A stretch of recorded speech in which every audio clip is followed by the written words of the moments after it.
Cristo, segundo Mateus. Glória a vós, Senhor. Naquele tempo, Jesus foi à região de Cesareia de Filipe, e aí perguntou aos seus discípulos: quem dizem os homens ser o Filho do Homem? Eles responderam: alguns dizem que é João Batista, outros que é Elias, outros ainda que é Jeremias ou algum dos profetas. Então Jesus lhes perguntou: e vós quem dizeis que eu sou? Simão Pedro respondeu: tu és o Messias, o Filho do Deus vivo. Respondendo, Jesus lhe disse: feliz és tu, Simão, filho de Jonas, porque não foi um ser humano que te revelou isso, mas o meu Pai que está no céu. Por isso te digo que tu és Pedro, e sobre essa pedra construirei a minha igreja, e o poder do inferno nunca poderá vencê-lo. Eu te darei as chaves do reino dos céus. Tudo que ligares na terra será ligado nos céus. Tudo que desligares na terra será desligado nos céus. Jesus, então, ordenou aos discípulos que não dissessem a ninguém que ele era o Messias. Palavra da salvação. Glória a vós, Senhor.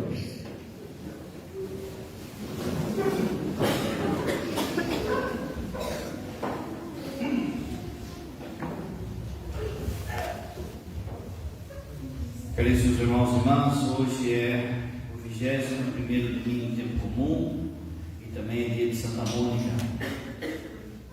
Amanhã é dia de Santo Agostinho, terça-feira, martírio de João Batista.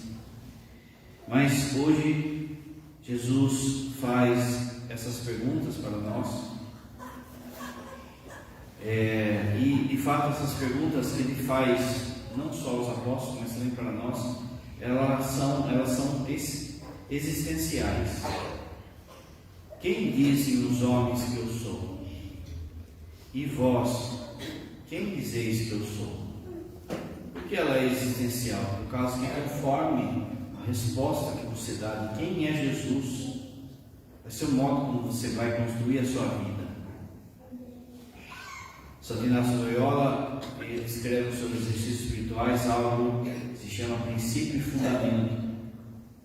Qual é o princípio da minha vida e qual é a meta da minha vida? A partir disso eu vou construir a minha vida a partir daquilo que é a minha meta. Se a minha meta é ficar rico, eu vou gastar os meus dias, o meu cansaço para ter dinheiro.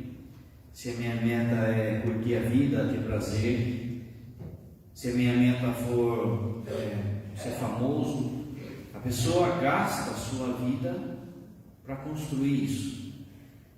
Mas a princípio, para nós, a nossa meta, nosso fundamento é a pessoa de Jesus. Mas veja que não basta falar que é Jesus, porque a pergunta foi: quem dizem os homens que eu sou? Se você for na rua agora e perguntar quem é Jesus para você, você vai encontrar gente falando de todo tipo de coisa. Que Jesus é um sábio, foi um sábio, que Jesus foi um homem bom, que Jesus fundou o cristianismo, que Jesus vai ter gente até falando que Jesus era um ET. Vai ter gente falando: Jesus é o meu Salvador, Jesus é Deus. Mas se é o meu Salvador, se Ele é Deus, por que não estão aqui? Porque se Ele de fato é Salvador e é Deus, tudo aquilo que Ele fala tem que ser cumprido, não é? Você monta a sua vida a partir de quem é Jesus. E é por isso que nesse texto aparece a figura da igreja. Jesus institui a igreja. Jesus diz a Pedro: tu és Pedro, sobre essa pedra edificarei a minha igreja. Qual é a missão da igreja? Revelar para o homem o verdadeiro rosto de Jesus, quem de fato Jesus é, e não uma opinião aí na rua, e não a opinião de um filósofo, de um estudioso ou de um atirador aí de plantão, um coach da vida. É a igreja que revela a face de Jesus. Tudo que ligares na terra será desligado nos céus. Saber quem é Jesus, então, é a pergunta existencial da nossa vida. Sabendo quem Ele é, de fato, eu estruturo a minha vida a partir dele. Quem fez isso foi Santa Mônica. Santa Mônica, você sabe, com Agostinho aprontando, com Agostinho na bagunça, ela sabia quem era Jesus. Sabia para quem que ela tinha que pedir, rezar, chorar, para que seu filho se convertesse. Por isso hoje, você que é mãe e pai, mas também principalmente você que é mãe, preste atenção no que o Padre vai falar hoje. Essa homilia está baseada naquilo que Agostinho falou da mãe dele, o que Santo Agostinho escreveu sobre a mãe dele, e que vai servir de lição para você que é mãe, você que é pai também. A primeira frase é assim, ó: ela nunca deixou de rezar por mim. Nunca. Sabe o que é nunca? Vocês veem a turma aqui na igreja e falam assim: Padre, não sei o que eu faço com meu filho. Já rezei tanto. Já rezou até o nunca? Já rezou 33 anos para ele se converter? Então você não rezou tudo ainda. Ela nunca deixou de rezar por mim. Um dia, olha o que ele fala: um dia, a oração perseverante da minha mãe tocou o coração de Deus. Olha o que ele está falando. Ela nunca deixou de rezar por mim. Um dia, a oração perseverante da minha mãe tocou o coração de Deus. Você viu no Evangelho que Jesus dá a chave para Pedro, institui ele como um pai, papa, como um pai. Ao pai e à mãe é dado a chave da casa, a chave daquilo que pode entrar ou sair da casa, e de modo especial a bênção que pode entrar. Se você, mãe, soubesse o valor que tem sua oração, você não fraquejava a oração. Se você, mãe, soubesse o quanto que é necessário para a sua família a sua oração, você não ficava relaxada na oração. Reza um dia, 3, 4 dias, não falha. Veja só, às vezes a gente pode pensar assim, mas por que Deus não converteu Santo Agostinho no primeiro dia? Ele podia, mas por duas coisas. A primeira é que Mônica também precisava passar pelo processo de conversão. Já era uma mãe piedosa, já era uma mãe de Deus, mas Deus queria fazer dela santa. Por isso esses 33 anos. Então, quando você está rezando para o seu filho, para a sua filha, e aparentemente está demorando, não é que está demorando, a primeira obra que ele está fazendo é em você. É você, mãe, você, pai, que ele está mudando. A segunda coisa é que Deus não atropela a liberdade de ninguém. Deus percebe que o coração de Agostinho estava duro como pedra. Deus percebe que se ele jogasse a oração de Mônica em certos momentos da vida de Agostinho, aquilo de lá ia ser que nem água e pedra quente. Ia jogar e evaporar naquela hora já. Quando parece que Deus está demorando, no fundo, Ele está acumulando a sua oração. Ele está represando a sua oração. Para que na hora que Agostinho der a brecha, na hora que seu filho ou sua filha der brecha, tudo aquilo que você rezou entre. Perseverança na oração. Perseverança na oração não é simplesmente fazer uma novelinha. Não é simplesmente também, sabe, rezar com a São Miguel e já vai achar que ela nunca deixou de rezar por mim. A segunda frase é assim: a sua paciência, a sua devoção e o seu exemplo moldaram a minha jornada de fé. A fé da minha mãe, que me seguiu através... A fé da minha mãe é que me seguiu através das águas do batismo. Veja só: paciência, devoção e exemplo. Se você ler as confissões, você vai sempre perceber que Mônica parece uma sombra na cola de Agostinho. Que Mônica está sempre ali, como se fosse o grilo falante do Pinóquio. Quando ele vai fazer as burradas dele, ele lembra da mãe. Ela faz sombra para ele. Por várias vezes ele fala que incomodava ele. Ele ia na bagunça, voltava de madrugada, voltava no amanhecer e passava na frente da igreja e via a mãe lá, que tinha feito vigília. O exemplo, a paciência moldou Agostinho. Veja o que o padre falou. Essa paciência, ela deu fruto na hora certa.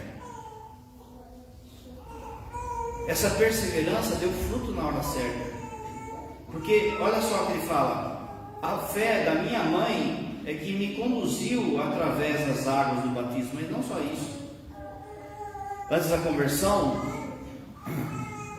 Mônica vai fazer inscrição na catequese de Agostinho. E Agostinho fingia que ia e não ia. Por várias vezes ele dá pernada no Mônica. Ele falava que ia em tal lugar e não ia. Até quando eles foram para a Europa, ele marcou o horário errado para ela. Para ele sozinho e ficar sozinho lá. Como o padre falou, a sombra. Havia uma sombra de Deus ali cuidando dele e olhando por ele. Que ele queria se libertar para fazer o que dava na cabeça. Mas o exemplo da mãe dele sempre estava ali, impactando, do tipo assim: o que será que minha mãe vai achar disso? O que será que minha mãe faria nisso? Aquilo, veja, que o exemplo dela, a oração dela, conduziu depois ele para o batismo. Olha só que coisa. Porque quando Santa Mônica ela rezava para o seu filho ser batizado. Ela sabia que sem o batismo não dá para se salvar. A única coisa que ela rezava é que o filho fosse batizado. Como tudo aquilo que ela rezou, e rezou muito, foi represando, na hora que Agostinho abriu um pouco a brecha, ele foi batizado, ele se tornou padre, ele se tornou bispo, se tornou, junto com São Paulo e São Tomás, os maiores doutores da igreja. Tudo isso foi feito pela oração dela, por aquilo que ela rezou todo esse tempo. Então, não fica com aquela história de que, mas Deus não está fazendo nada, mas Deus não está convertendo meu filho, não sei o que, faz a sua parte, deixa eu represar, que na hora que vir, a hora que ele abrir a brecha, como o padre falou, é liberdade de cada um. Deus não violenta a liberdade nossa, mas na hora que ele abrir uma brechinha, tudo aquilo que você rezou vai trazer ele ou ela de volta e vai trazer mais do que você pensa. Mas se a minha oração é miserável, aí eu não represo nada. Foi o exemplo e a paciência da minha mãe que me levou ao batismo. A gente podia falar também ao sacerdócio, ao episcopado, à santidade e ao doutor da igreja que ele virou. Olha a frase. Olha só, presta atenção. Ó. Ela chorava mais por minha alma do que a maioria das mães choram por um corpo doente. Ela chorava mais pela minha alma do que a maioria das mães choram pela saúde física do filho.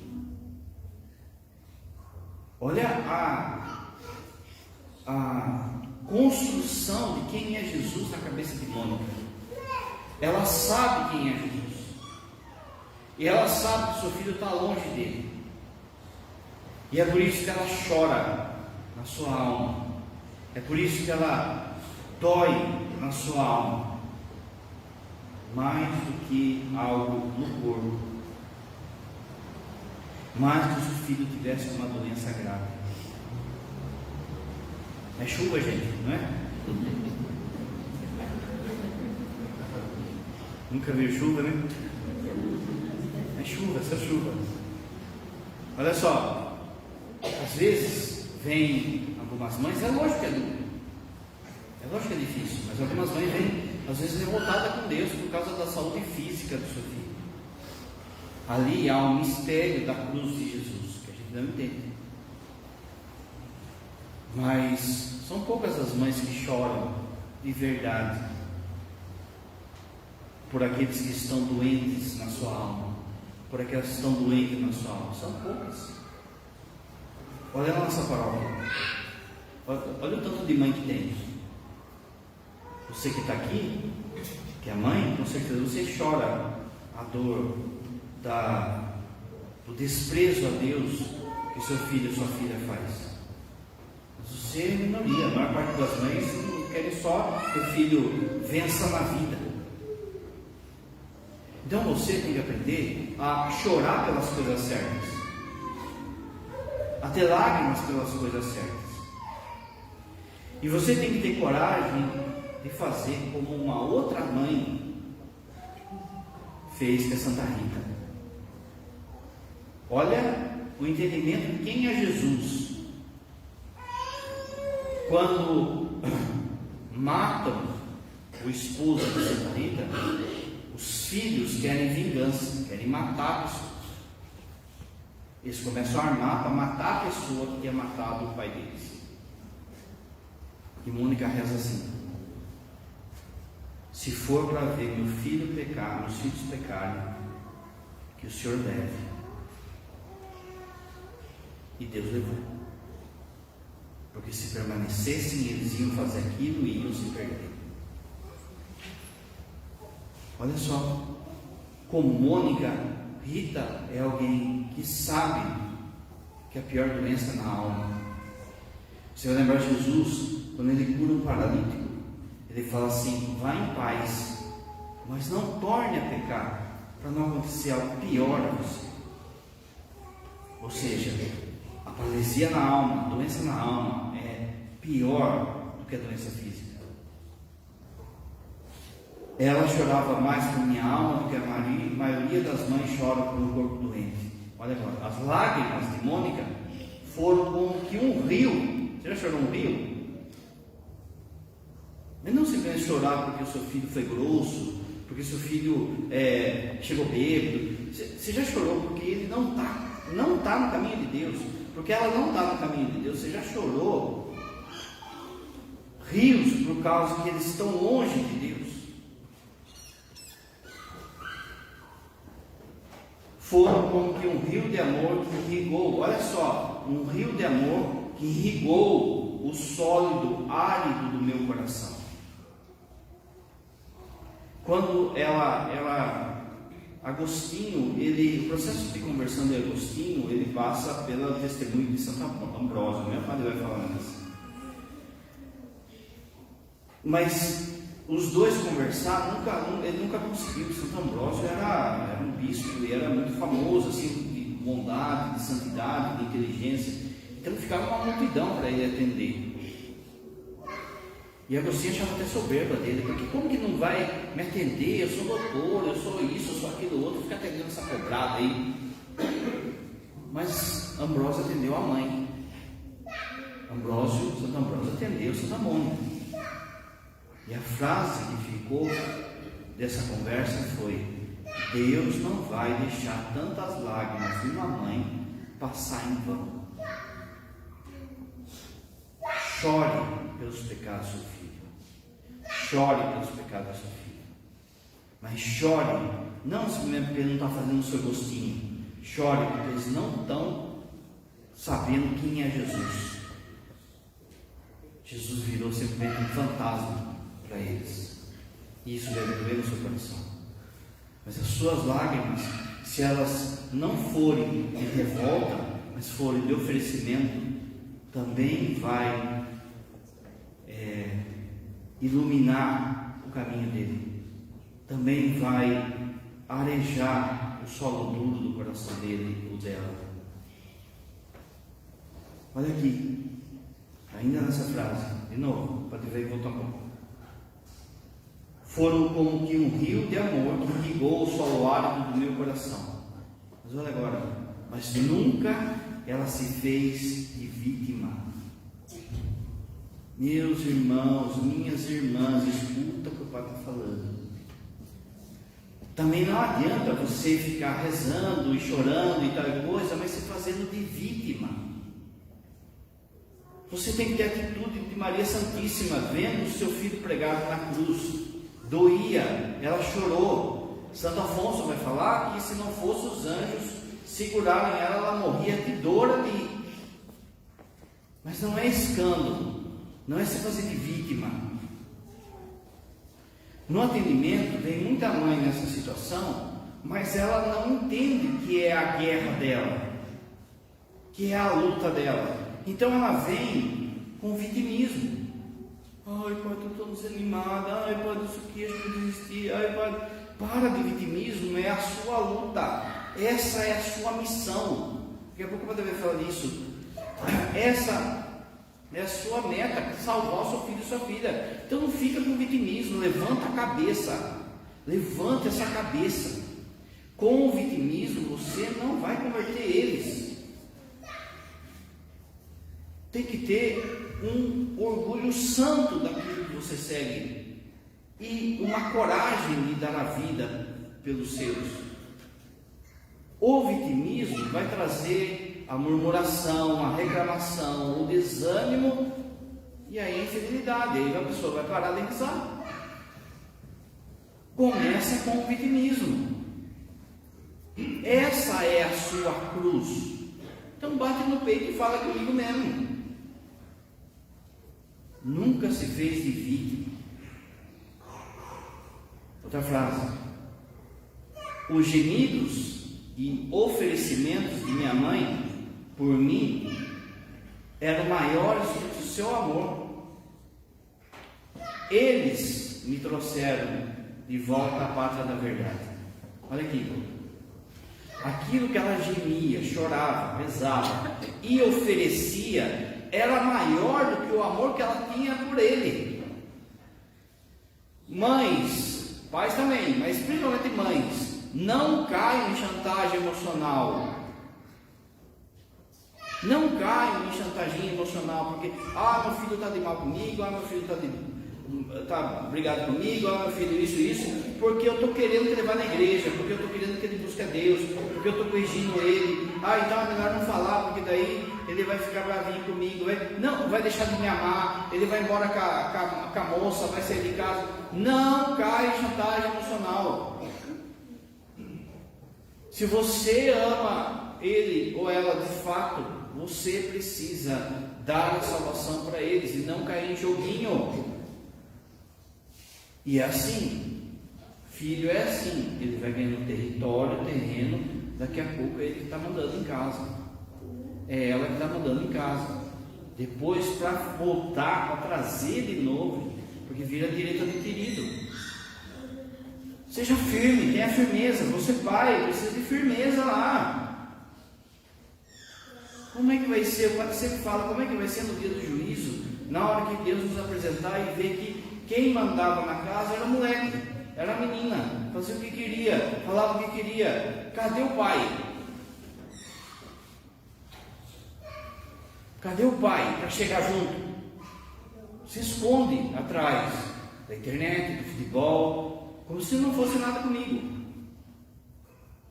Mas também a mãe aí deixando levar por chantagem emocional. Olha só. Gente, eu tenho lá a casa mudou de rua, faz 25 anos, vai fazer ano que vem.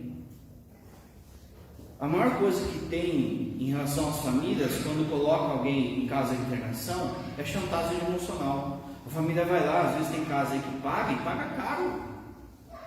Aí arruma uma vaga lá na casa, lá para tirar a pessoa da droga, para tirar a pessoa da bebida, para tirar a pessoa da rua. Tem lugar que lá no meu não paga, mas tem lugar aí que paga. Porque também tem médico, tem psicólogo, tem tudo isso, né? Enfim, paga caro, consegue uma vaga, a família começa a fazer vaquinha lá para deixar o cara lá para ver se recupera. Aí passa os 3 meses ali que não pode visitar, aí vai visitar, a família vai visitar. Aí chega lá, o marmanjão começa a fazer chantagem emocional. Vocês me abandonaram aqui. Vocês não me amam. Eu estou passando fome aqui. Eles não me dão comida. Eles fazem eu trabalhar. Eles começam a fazer aquele lá. A primeira que fala, vamos embora então, é a mãe. Aí passou 2 dias, tá onde o cara? Tá na biqueira. Não cai em chantagem emocional. Você tem que levar seu filho para o céu, a sua filha para o céu. Seja firme. Olha para Jesus. Quem é Jesus? Ele é o Salvador. Então não caia em chantagem emocional. O Padre sempre fala, qual que é o primeiro mandamento? Não é amar os filhos acima de tudo, é amar a Deus sobre todas as coisas. Na medida que você, pai e mãe, amar a Deus sobre todas as coisas, mais força você vai ter para puxá-los. Agora, se eu ficar esmolando o amor deles, aí eles vão dominar não só a casa, mas a sua cabeça e o seu coração. Os gemidos de oferecimento, sabe oferecer aquilo que não dá certo. Tem dia que a gente reza com lágrimas, com as dores. Jesus, não deu certo isso. Eu queria comprar o carro, não deu certo. Estou frustrado. Em vez de eu reclamar, vou oferecer pela conversão do meu filho. Jesus está com vontade de tomar um cafezinho agora, vai ser friozinho, vou tomar um cafezinho. Não, vou esperar meia hora, daqui meia hora eu vou tomar. E aí eu vou oferecer pela conversão da minha filha. Tudo em função disso. É uma batalha, gente. Mas não, a gente vai passando e deixando, padre, não tem que fazer, ele está grande, ele é livre, ele não tem que fazer, isso aqui. Como que fez Santa Mônica? O cara estava com 30 e poucos anos, 33 anos, o cara era estudado, o cara era destaque no meio acadêmico, o cara tinha tudo para brilhar, e de repente a chavinha fez assim, o seu filho, a sua filha não foi pior que Santo Agostinho. Não foi. O seu filho, sua filha não foi pior que São Francisco. Não foi. E olha aí. Aquela mulher de profunda piedade que me havia gerado em sua alma mais do que no seu corpo. Ela me gerou mais na alma do que no meu corpo. Será que eu estou gerando meus filhos na alma? Será que eu estou gerando também os meus filhos, as minhas filhas, na alma deles? Ou eu só estou dando comida? Ou eu só estou dando estudo? Mônica, que me deu a luz, tanto na carne como no coração. Minha mãe, que me gerou na carne, para que eu nascesse para a luz. E em seu coração, para que eu nascesse para o céu. Será que eu estou gerando meu filho e minha filha para o céu?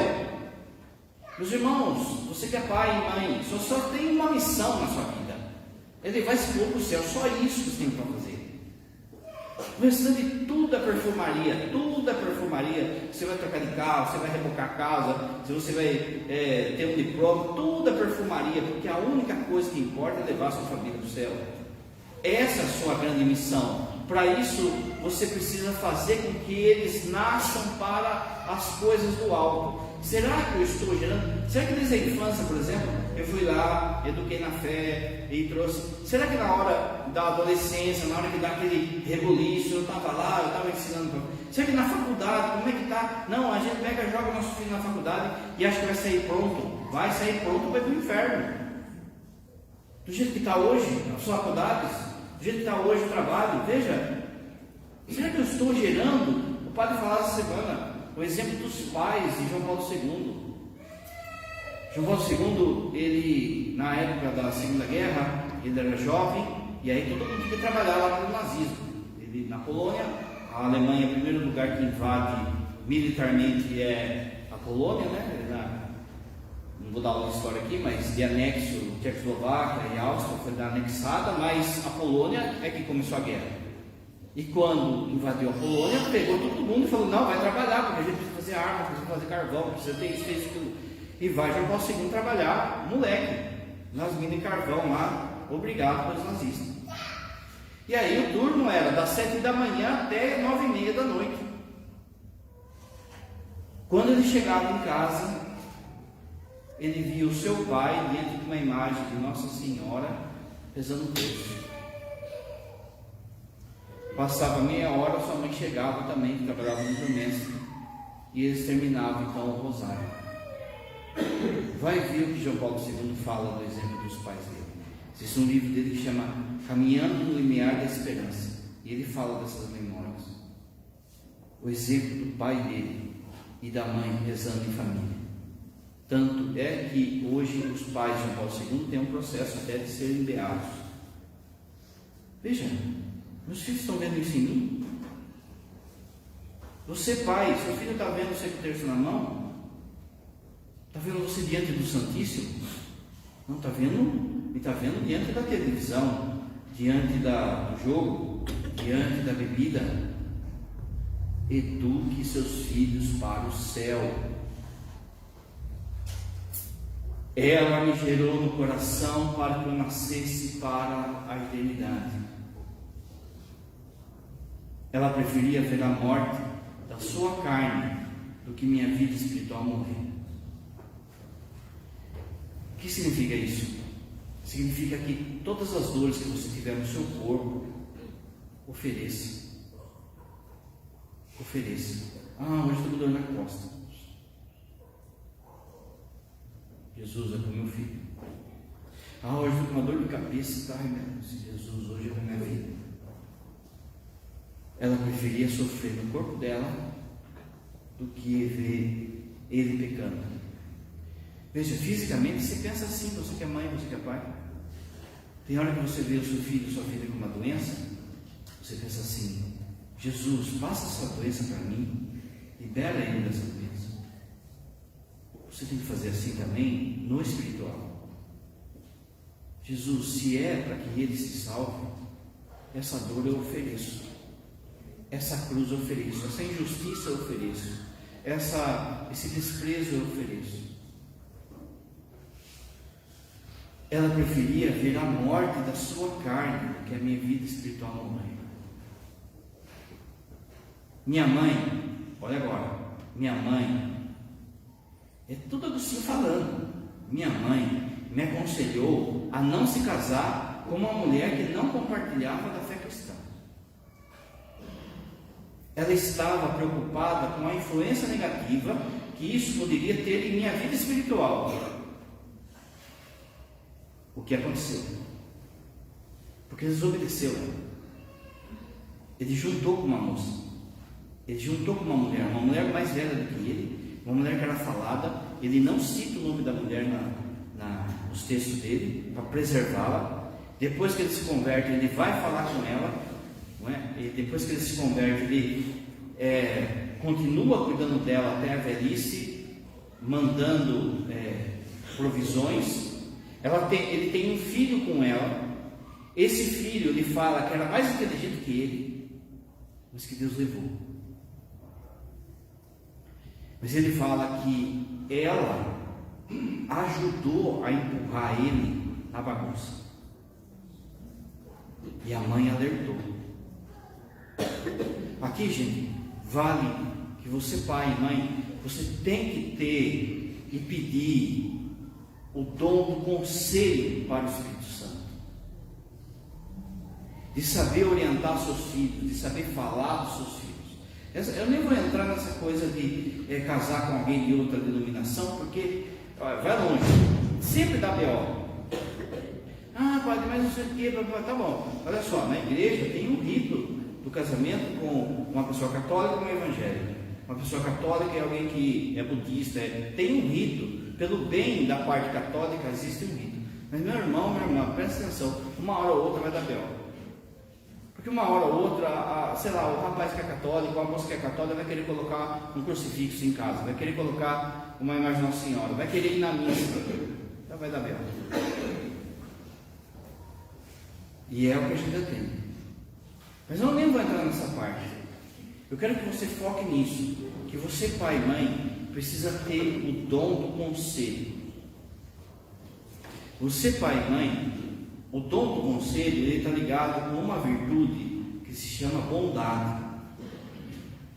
A bondade, diferente do que a turma pensa, a bondade não é ter fala mansa, não é fazer cara de coitado, cara Santa Teresinha, não é isso que é a bondade. A bondade, vai dizer São Tomás, é a capacidade de levar o outro para Deus. Quando é que eu estou sendo bom? Quando eu estou levando alguém para Deus. Porque Deus é a bondade. Se eu estou levando ele para Deus, eu estou sendo bom.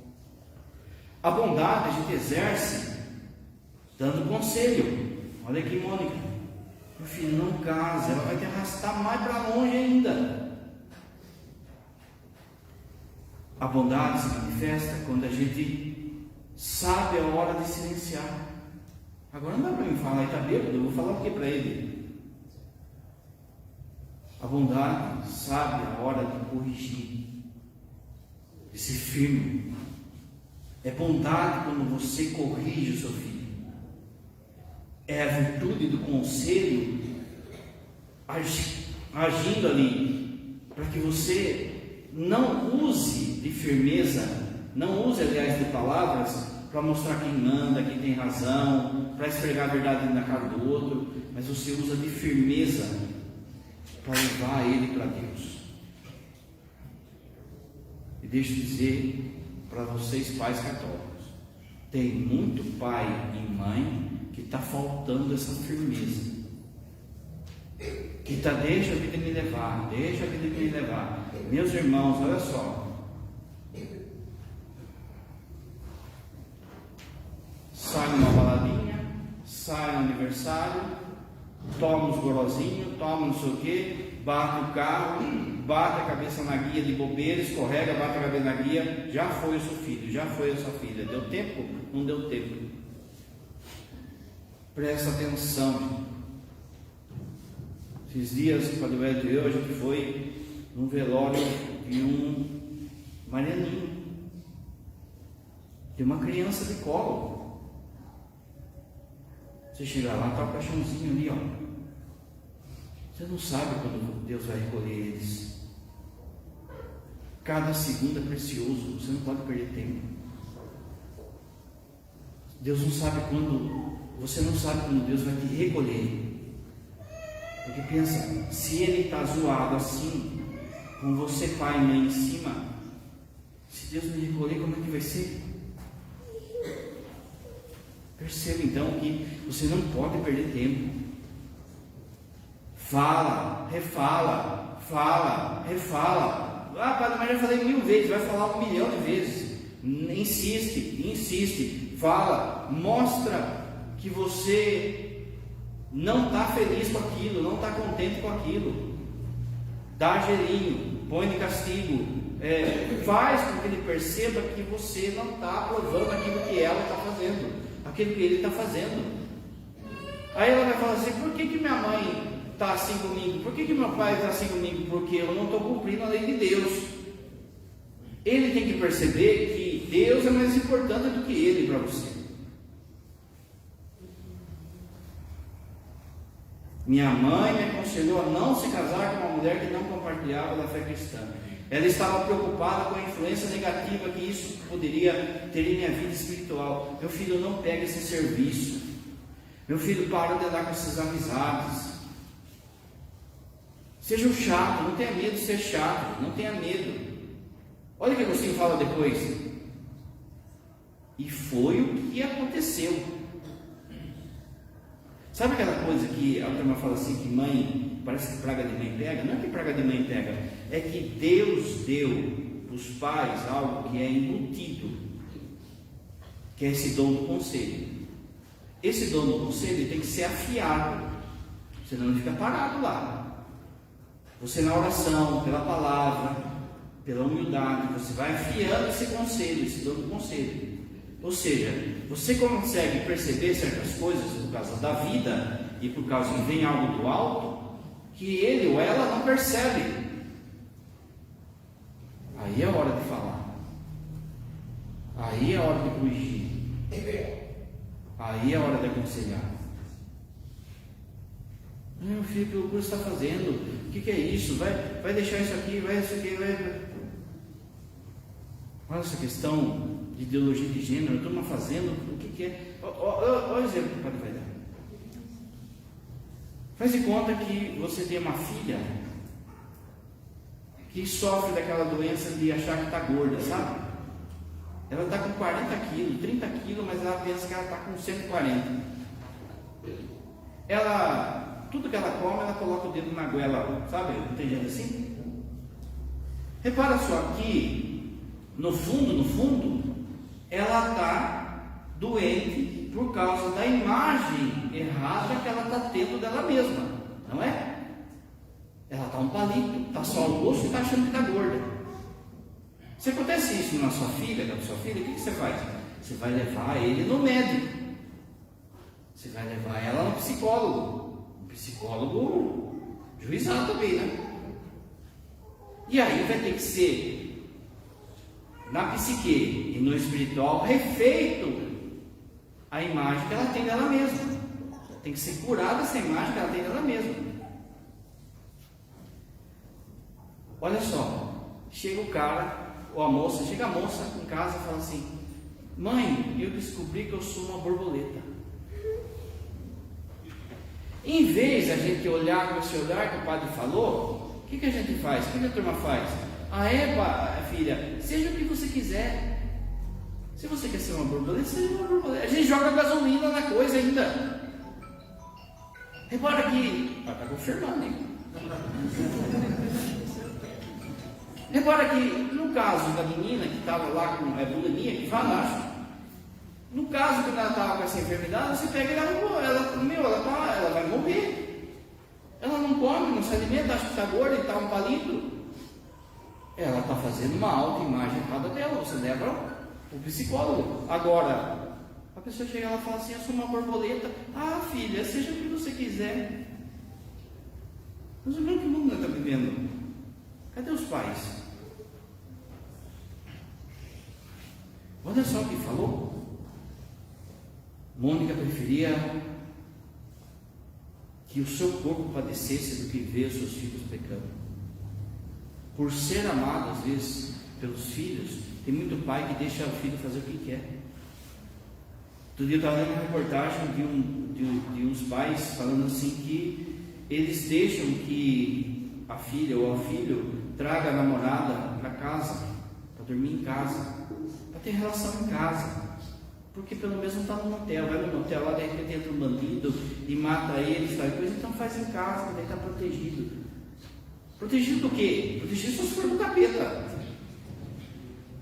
Na cara do pai com a mãe, o filho com a filha transformou a casa num motel, numa biqueira. Como que vai ser isso diante de Deus? Olha a questão da chave. Para que Deus deu a chave da sua casa?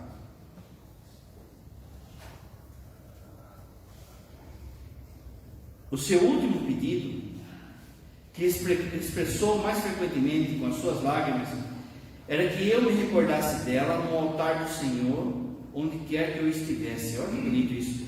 Quando ele se converte, né? Amanhã o padre vai falar, ele estava lá no jardim, ele estava lá com aquele desespero, ele queria, não queria, aquela coisa toda, e aí fica aquela comoção, não sei se eu vou, não sei se eu vou, e de repente ele escuta no vizinho uma criança gritando assim, toma o livro e lê, toma o livro e lê, cantando, brincando, toma o livro e lê, toma o livro. Ele viu aqui, não, vou pegar a Bíblia.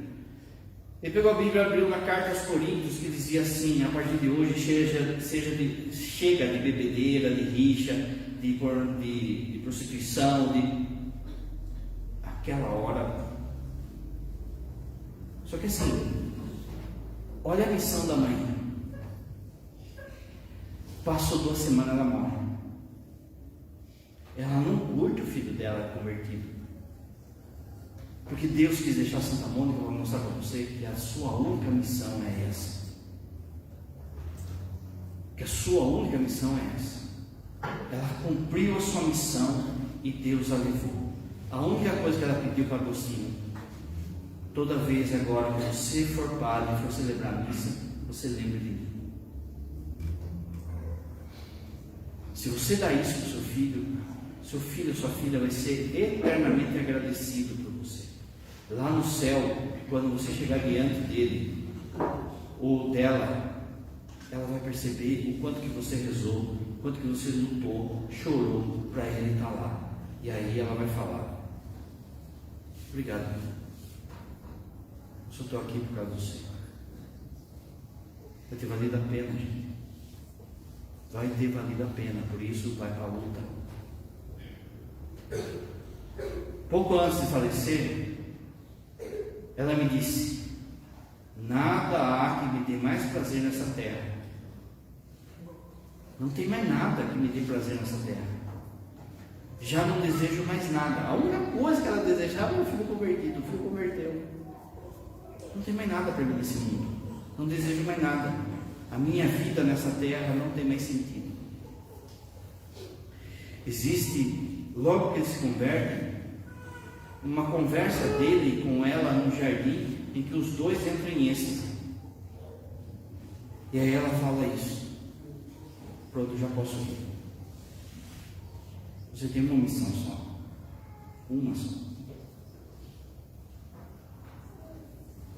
Olha o que Santo Agostinho fala. Marca essa frase: Deus não demora, Deus sabe a hora. Faz a sua parte. Você é pai e mãe. De novo, você não tem noção do peso, do valor, do poder da oração sua. Para você foi dada a chave de casa. Se você fizer do seu coração, da sua casa, uma igreja, o poder do inferno não vai prevalecer sobre ela. Não vai prevalecer sobre ela. E fala para Jesus: Jesus, nem que eu tenha que rezar até o último instante da minha vida, nem que eu tenha que viver para isso. Fala para mim, olha só, se Jesus chegasse para você e falasse assim: Senhor, vem aqui um pouco. Você quer converter sua filha? Você quer converter seu filho? Então, ó, nessa sabedoria minha, nessa frieza dele ou dela, nessa situação que está, pelos meus cálculos aqui, vamos supor que eu falo assim, pelos meus cálculos aqui, você vai ter que rezar 99 anos. Se você rezar isso, ele vai salvar. O que você ia fazer? Não é? Então reza. Reza. Deus não demora. Deus sabe a hora. Creio em Deus Pai, Filho e Espírito Santo.